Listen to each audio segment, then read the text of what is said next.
However, right after that, the Hellfire Club attacked, which Emma Frost used to be a member of before she became an X-Men.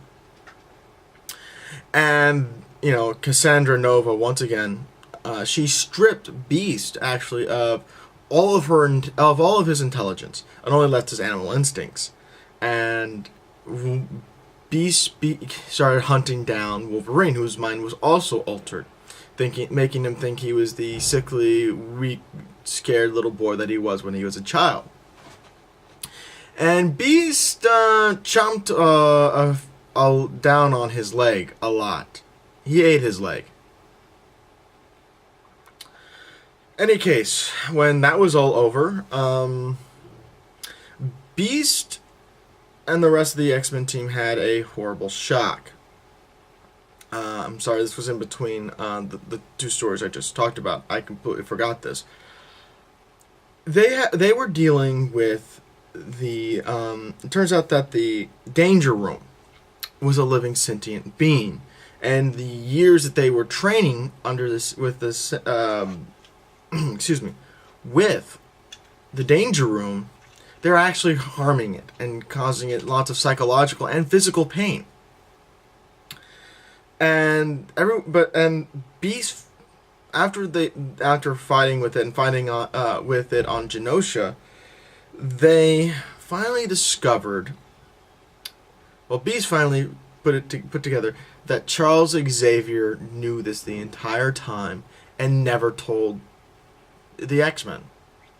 In which this actually divided the X-Men, or didn't divide. They were unanimous in saying that they never wanted to see Charles Xavier again.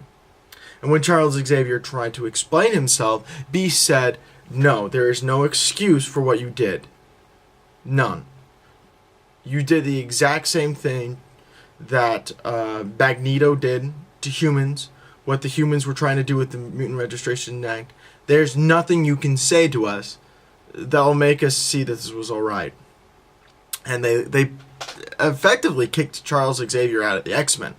And this is when really Cyclops and Emma Frost really started running the X-School.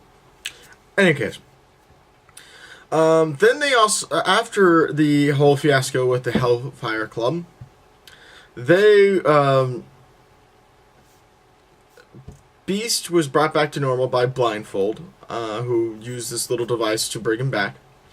And then they went to Break World with the sister group of S.H.I.E.L.D. called Sword. And this is where, the whole Break World story essentially was, Colossus was supposed to end these aliens' lives, and they're trying to kill Cyclops. That or end all mutants, which was they were behind the cure. Any case, then during the World War Hulk series, during the Civil War. Whoa, excuse me, I'm really jumping ahead. Beast was once again divided on his beliefs and what he needed to do with the X-Men.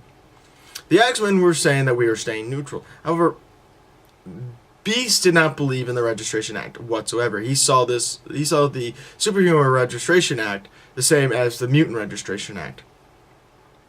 And he actually gave Spider-Man a device to disguise himself, so he could still teach science at the Midtown school that actually he graduated from. However, after Civil War, Beast decided the best thing for him to do, and what would make him feel like he was contributing to this whole thing and making it better, was teach some of the new heroes how to use their powers effectively. So Beast started working for the government. Then Beast once again became a little questionable. He then started looking at supervillains to help him answer the effects of M-Day, which is where all the mutants lost their powers. Or pretty much all the mutants lost their powers. When Reed Richards and Tony Stark couldn't help him or were too busy. So he turned to people like the High Evolutionary, Dark Beast, and things like that. But, you know, nothing really came of it. Beast kind of learned a lesson. Once again, he should not let his curiosity, you know, keep him from, you know, standing his beliefs. Beast also led his the new group of X-Men, or the new X-Men, against a fight with the Incredible Hulk when he came pretty much knocking down the X-Mansion to get Charles Xavier, and Beast said, "You are not seeing him." So a long fight ensued, and finally Charles Xavier, you know, none of the X-Men liked Charles Xavier, but they still, you know, they still didn't want bad things to happen to him, and so they were keeping him at the X-Mansion. Then Charles Xavier came out and showed them what had happened, why the Hulk was so mad at them. And once again, Beast was very upset with Charles, once again thinking, "You have done something that was inappropriate. That was ridiculous. That proves that you are no better than, you know, Magneto." And when Hulk said this time, "Stand aside," Beast said, "I don't agree with what Charles Xavier did, but I cannot let you harm him." So another fight ensued, and however, this time the Hulk finally saw the devastation that the X-Men and the mutants had suffered during the End Day. Because remember, the Hulk has been shot out into space during this whole time. So Hulk said, "Alright, you know what? You guys have suffered enough. I will not take my revenge out on Charles Xavier." Now, this last part I can't really talk too much about, because I'm actually going to be revealing this in my Charles Xavier review, which will be my last X-Men review for a while. During the Messiah Complex, something happens, and the X-Men disband, and they leave, and excuse me, wow. Beast decides to close down the ruins of the school, saying that, you know what,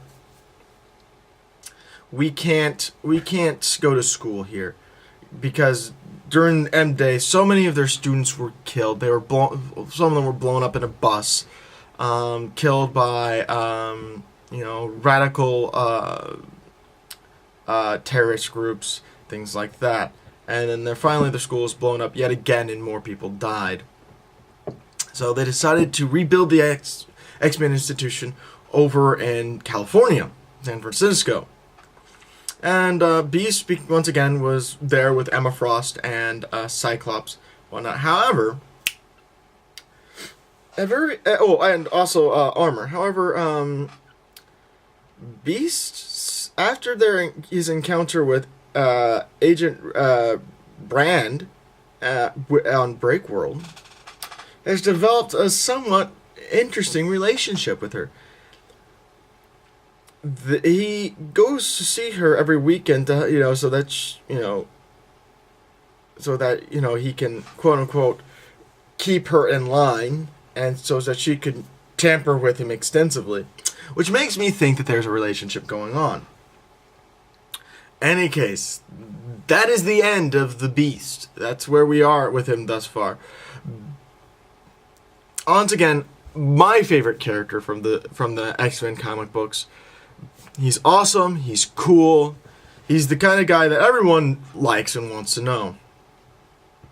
So anyways, this is Omki or Excalibur saying, thanks a lot, guys. Hopefully this was only 3 videos, and if not, I'll try to break this one up somehow. Anyways, so Omki or Excalibur saying, take it easy, and if it's easy, take it twice. Later, guys.